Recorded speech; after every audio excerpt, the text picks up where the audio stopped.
Ever said something in the heat of the moment and instantly thought, why did I just say that? You weren't even angry 5 minutes ago. But something pushed your button, and boom, words flew out. You didn't plan it.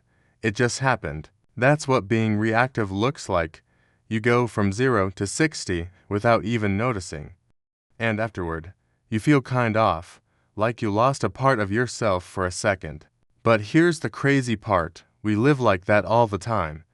Pulled by moods, notifications, glances, tension in the room. What if I told you there's a way to stop reacting and start choosing? That's what this video is about. Learning how to stop running on autopilot and start responding with intention. It's wild how many moments in our lives are just reactions. You check your phone and see a message you didn't expect. Now your mood's wrecked. You hear someone's tone shift slightly, and your brain fills in the blanks.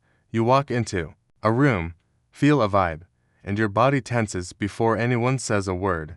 This is the autopilot we live on. We think we're deciding things, but really, we're just bouncing off life like a pinball. The smallest thing can throw us off. And when we do notice it, we often say, that's just how I am. But is it? Or is it just a habit? Something you picked up years ago and kept repeating until it became your default. Here's the thing. Reacting feels right in the moment. Like defending yourself, or firing back, or getting the last word. It gives you a hit of control, but afterward, you often feel drained, off, disconnected, because deep down, it didn't come from your center. It came from fear, or ego, or old wounds. That's the real cost of being reactive. It's not just about the outburst, it's about the pattern it creates. You start to feel like you're not in charge of yourself anymore, like you're being pulled around by everything outside you. Because here's the truth, if you don't build awareness, the world will build your reactions for you. And then one day, you wake up and realize you're not really living. You're just responding to stress, to people, to pressure, to expectations. That's not freedom, that's survival mode. And most people never leave it, not because they can't, but because they don't even know they're in it. Have you ever noticed how fast we jump to conclusions? Someone doesn't text us back, and our mind writes an entire story. A friend says something weird, and we assume it's about us. We get cut off in traffic, and suddenly, our whole day's ruined. That's the thing about being reactive. It's like living in a constant loop, where the world pushes and we push right back. And honestly, most of the time, we don't even realize we're doing it. It just feels normal, but it's not. It's exhausting. And it's not who we really are. You know what's crazy? The Stoics were talking about this thousands of years ago. Marcus Aurelius, Emperor of Rome, literally wrote in his journal, "You have power over your mind, not external things. Realize this, and you'll find strength." Basically, he's saying, stop blaming the world.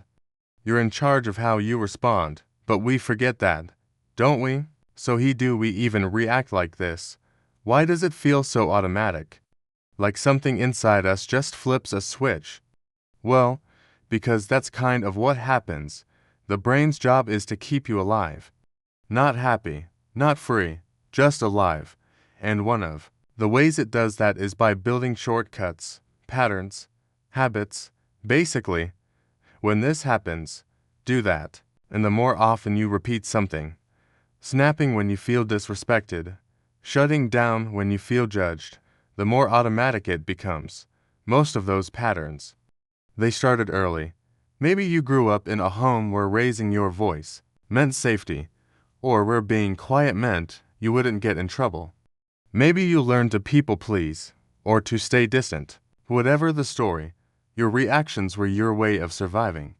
And they worked for a while, but now, you're not a kid anymore. You don't need those old defenses, you're not under threat. But your nervous system hasn't caught up yet. So, when something reminds your brain, even slightly, of those old moments, it reacts fast.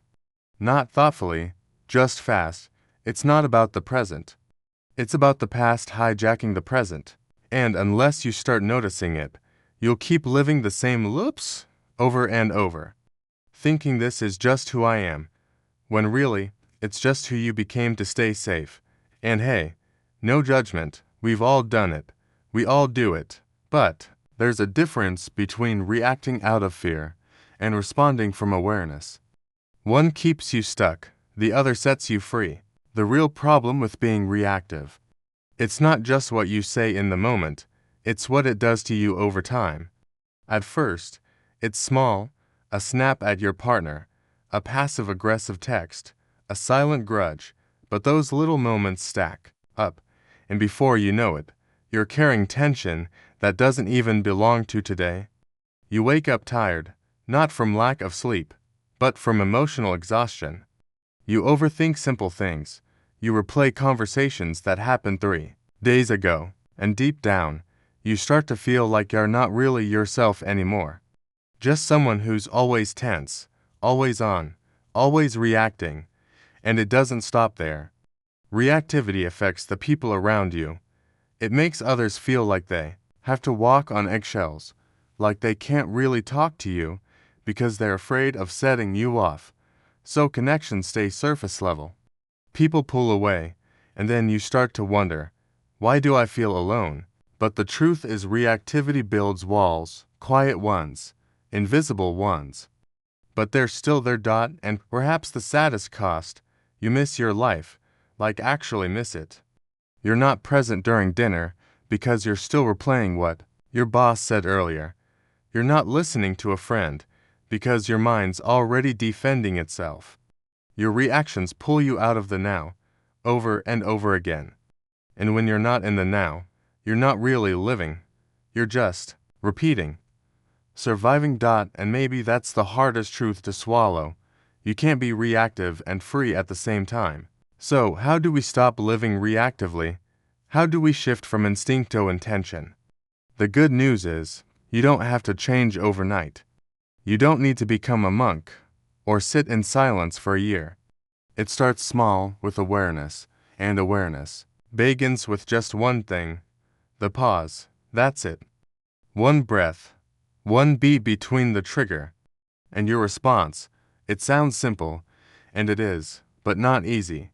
Because your mind will want to go fast, defend, interrupt, fix. But if you can just pause, you open the door to something different. You give yourself a chance to ask, is this reaction coming from the version of me I want to be? Try this the next time something triggers you, a comment, a tone, a feeling. Just pause. 1 second, breathe, put your hand on your chest, if it helps, and ask, what's really going on here? That tiny moment is where transformation lives. Because in that space, you're not being controlled anymore, you're choosing. Another powerful tool. Ask yourself this question every morning. Who do I want to be today? Not what do I need to do, not who do I need to impress. Just, who do I want to be? Calm, kind, focused, that question sets the tone, because when you move through your day with intention, it changes how you speak, how you listen, how you show up. You can also try something I call the inner second draft.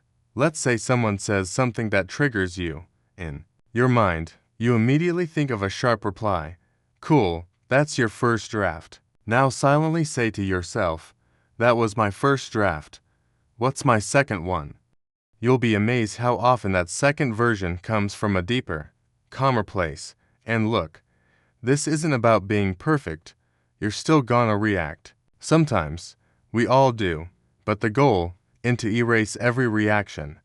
The goal is to build a muscle, a habit of catching yourself, of slowing down, of choosing to respond like the person you're trying to become, because being deliberate isn't stiff or robotic. It's actually the most peaceful way to live. You stop being a prisoner of every mood. You stop letting other people's behavior control your peace. You stop living on edge. And you start living on purpose.